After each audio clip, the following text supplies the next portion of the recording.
হ্যাঁ, বলছে 11 জন ক্রিকেটারের, আচ্ছা একটা ক্রিকেট টিম কজন মিলে হয়? 11 জনই হয়, 11 লেখা আছে।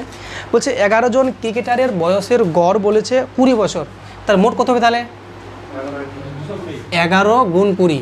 আমরা গুণটা করবো না কখনো, ঠিক আছে, আমরা লিখে রাখবো। তাহলে এটা হচ্ছে 11 জনের মোট বয়স, মানে 11 জন ক্রিকেটারের মোট বয়স, ঠিক আছে, লিখে নিলাম। ফের বলেছে যদি তাদের প্রশিক্ষকের বয়স যোগ করা হয়, প্রশিক্ষক মানে হচ্ছে ট্রেনার বা কোচ, তো ওদের যে কোচ আছে একটা নিশ্চয় বয়স আছে, ওকে যোগ করতে বলেছে, তো যোগ করলাম। তাহলে যোগ কত আমি জানি না, কত বয়স? এক্স। তাহলে এটা তাহলে কজনের বয়স হলো এখন? তাহলে 12 জনের বয়স, 11টা ক্রিকেটার আর একটা কোচ, তাহলে এটা হচ্ছে 12 জনের মোট বয়স। সমান কি বলেছে দেখো, মোট বয়সটা বলেছে দেখো, তাদের বয়সের গড় 10% বাড়ে, তাদের মানে কাদের? 12 জনের।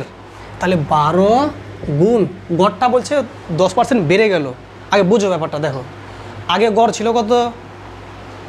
20, 10% বেড়ে গেল। 10% বাড়লো মানে কি, 100 যদি থাকতো 110 হলো, এটা 10% বাড়া। 100 থাকলে 110 হলো, তাহলে 20 থাকলে কত হলো? তাহলে দেখো দুটা শূন্য কেটে দিলাম, কত হলো? 11 দিয়ে কত হলো? 22। এটা একটা নিয়ম বের করার, তুমি এমনি পারো। দেখো 10% কার? 20 না, তো 2 1 কত? 2, তারপর 2 বাড়লো, তাহলে ছিল 20 আর 2 বেড়ে গেল, তাহলে 22 হলো না? যেমনি করবে সেরকম। তাহলে এটা হয়ে গেলো এখন 22 হয়ে গেলো নতুন গড়।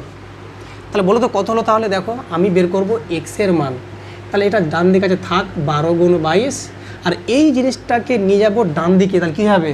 মাইনাস 11 গুণ 20।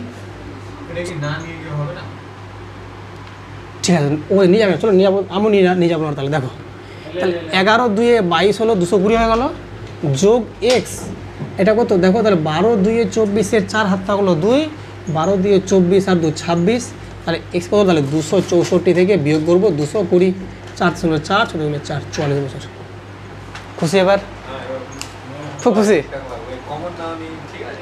ওটা কেন বলছি, অঙ্ককে আমি বড় করছি আর ছোটো করছি, আর তুমি অঙ্কটাকে বড় করছো। তুমি অঙ্কটাকে যদি এখানে 11 না থাকে, যদি 121 থাকতো, যদি এখানে 20 না থাকে, যদি থাকতো 43 থাকতো,